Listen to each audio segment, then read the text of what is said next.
13 roads. Here is a tale I have not yet forgotten. Listen. Tonight it is the city of Cael Morren, and the thing they do there to the people they love most.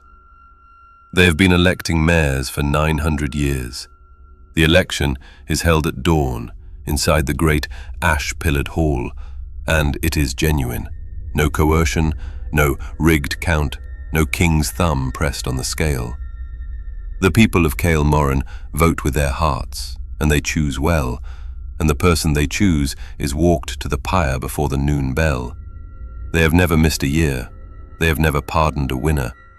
And in 9 centuries of this practice, the chosen have walked without chains. That last part is the one that kept me awake for 3 days after I left. The ash road enters Cael Morren from the west. You smell the city before you see it. Not the char of catastrophe, not the sulphur of ruin, but something cleaner and older than both. Cedar smoke, rendered tallow. Stone that has been hot for so long it has its own particular scent, the way old libraries have theirs. I came into the city 11 years ago in the blue hour before first light, and I remember thinking the smell was not unpleasant. That bothered me later. It bothers me now. The buildings are old, and they are beautiful. That is the first thing visitors say, and it is true in the way that things are true when they are missing half their meaning. The architecture of Cael Morren is the architecture of a city that has never had to rebuild, not because it has been spared disaster, but because every stone in it was laid to last. The walls are volcanic tuff, grey-pink and dense, quarried from the same seam for 9 centuries. The street channels are smooth from 10,000 feet of daily traffic. The market awnings are faded in the precise way that comes from being lowered and raised each day for a generation without fail. The city works because the city is loved, and the city is loved because the city works. And somewhere in that circle is a pyre, and the pyre is why. The election process is not secret. There are no mysteries in how it begins. On the first morning of the last month of the civic calendar, the heads of every guild and quarter council submit names, 3 names each. The names go on boards outside the Hall of Pillars, written in white chalk on black slate, and for 5 days the city debates. Not in any formal chamber, in bakeries, over grain sacks, outside the cistern houses where children carry water jars on their hips and listen to their parents argue. I watched one such argument from a bread stall on the 4th day.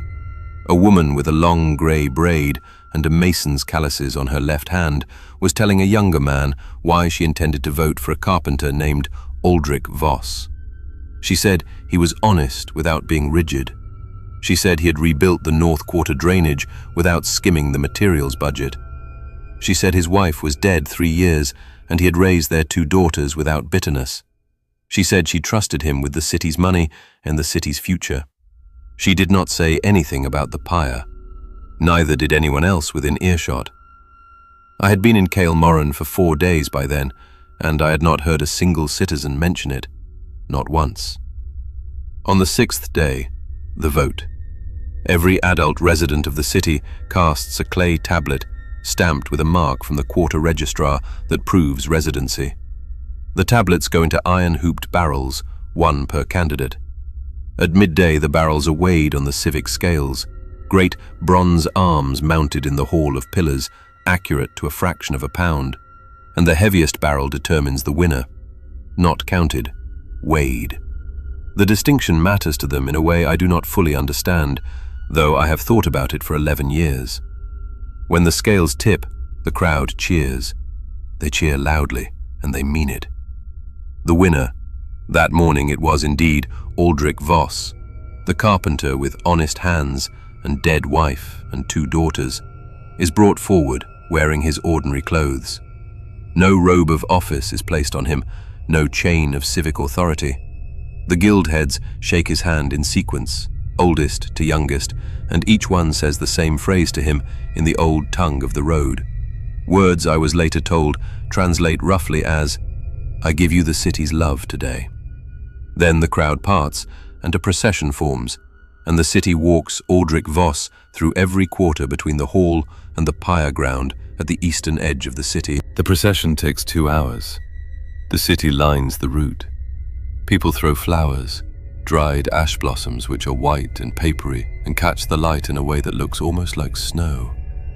Children are lifted to their fathers' shoulders to see.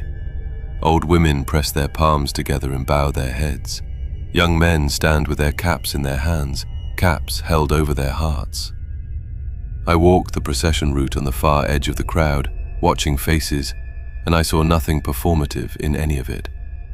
The grief was present, but it was not the grief of loss. It was something older than loss, something that looked, from the outside, disturbingly close to pride. Aldrich Voss walked the procession the way a man walks who has made his peace. He nodded at faces he recognized. He paused twice to touch the hands of elderly residents who reached out from the crowd.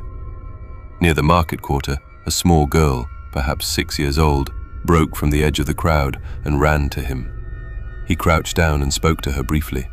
She gave him something. I could not see what from my angle, and he placed it in his breast pocket and stood again and kept walking. I found out later the girl was his younger daughter. The pyre ground is a wide circular plaza of the same volcanic tuff as the city walls, but here the stone is black.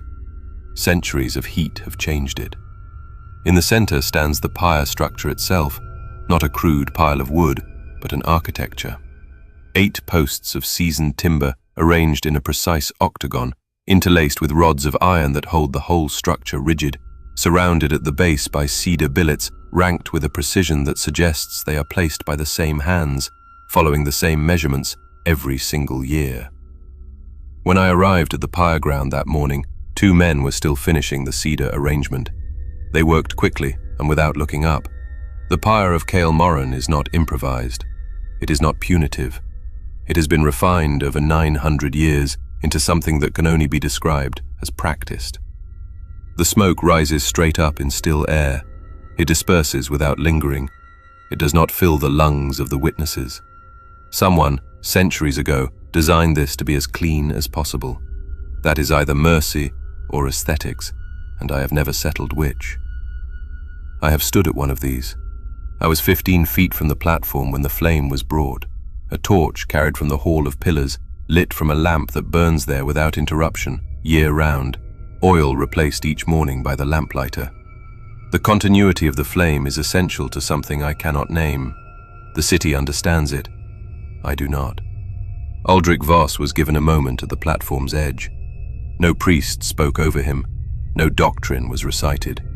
He was simply given a moment of stillness, and then a guildhead, the oldest one, a woman of perhaps 80 with her white hair pinned back and her eyes steady, placed her hand on his shoulder and said something to him privately, too quiet for anyone nearby to hear. He nodded once. He stepped up. He burned. The crowd was silent for the burning, not the silence of shock, the silence of ceremony, of a thing being completed, the way a harvest is completed, the way a year is completed. Afterward, when the cedar had gone to coals, there was a period of quiet that lasted until the pyre master, a heavy-set man with a permanently reddened face, who had clearly done this before and would do it again, formally extinguished the remaining flames with sand from a clay urn. Then the crowd dispersed, slowly, without hurry. People walked home in the late afternoon light, and I heard ordinary conversations beginning again around me as they went. What was for supper? Whether the North Quarter Road needed repaving again? What the weather was likely to be tomorrow? I left Cael Morren the following morning. The question that follows any reasonable person out of that city is, why do they keep winning? Why does anyone accept the vote? 900 years and no mayor has ever refused, has ever run, has ever had to be dragged to that pyre ground by force. The chain of acceptance is unbroken, and I have spent 11 years turning that question over the way you turn a stone that has something underneath it, not quite willing to lift it the rest of the way. The oldest records of Cael Morren, kept in the Hall of Pillars, copied faithfully from the original ledgers that are themselves too fragile now to unroll, describe the founding of the practice in a single passage. I had it read to me by the hall archivist, a thin man with ink-stained fingers who read it without expression. The pale cardinal came to the city in the year of the grey harvest and said that a city without sacrifice was a city without love. He showed us the shape of a love that cost something. He built the pyre himself. He selected the first candidate. He said the city would endure as long as it remembered why the fire was not punishment. Then he left, and we have not forgotten. I asked the archivist if anyone knew where the pale cardinal had gone after Cael Morren. The archivist looked at me with the expression of a man who has been asked a question he finds slightly absurd. He said the pale cardinal had not gone anywhere.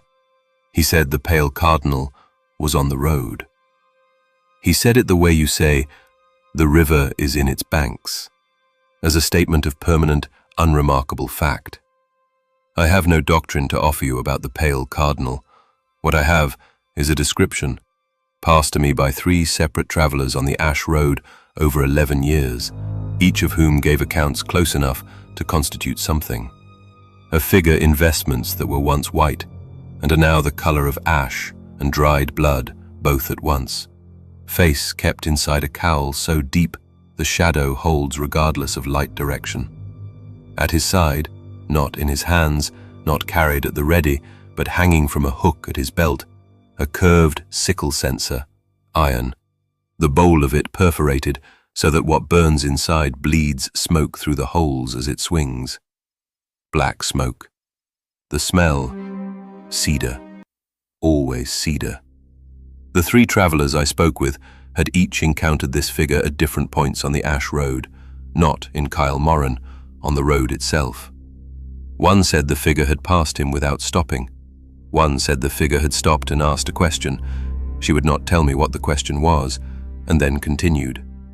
The third said the figure had looked at him from the far side of a night fire, and had not moved, and had not spoken, and had been gone by morning, and that the ground where the figure had been sitting held no impression in the ash dust.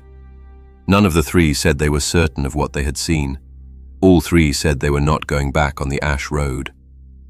I think about Ulrich Voss's younger daughter most often. Not about Voss himself, his walk, his peace, his preparation, but about that girl, 6 years old, running to him from the crowd's edge. I think about what she gave him.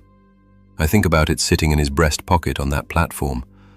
I think about what was left of it afterward, and whether the pyre master knew to set it aside, and whether anyone thought to give it back to her. I don't know that anyone did. The city of Cael Morren has a lower murder rate than any comparable settlement on the roads I have walked. It has no visible poverty. Its drainage works. Its children are healthy. Its old are cared for. Its markets are honest. 11 years of considering this, and I cannot tell you whether what happens there is the most monstrous thing I have witnessed, or the most coherent. I cannot tell you whether the pale cardinal, whoever or whatever walks that road in his white and ash vestments, with cedar smoke drifting from the perforated iron at his hip, built something beautiful, or built something that wears beauty the way a blade wears a good handle.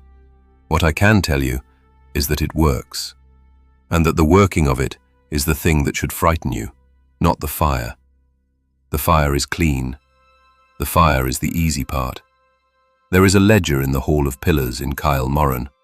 Every mayor's name is recorded there in the same black ink, the same careful script maintained by successive archivists over 9 centuries.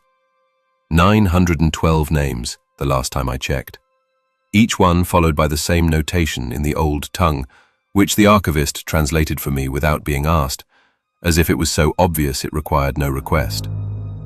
Given with love, received with love, returned to the city. I have walked this road twice. I will not walk it again. Not because of the pyre.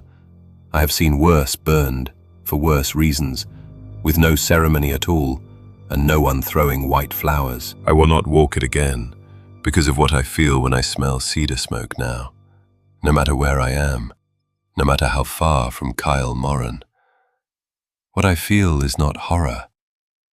That is why I will not walk it again.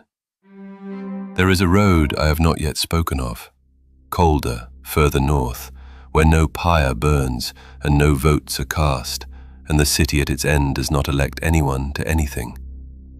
The traveller who told me about it had been walking for 40 days before I found her on a crossroads bench, and she had not spoken to another person in all that time. And the first thing she said to me was, "I think it followed me off the road." She would not say what it was. I am going to find out.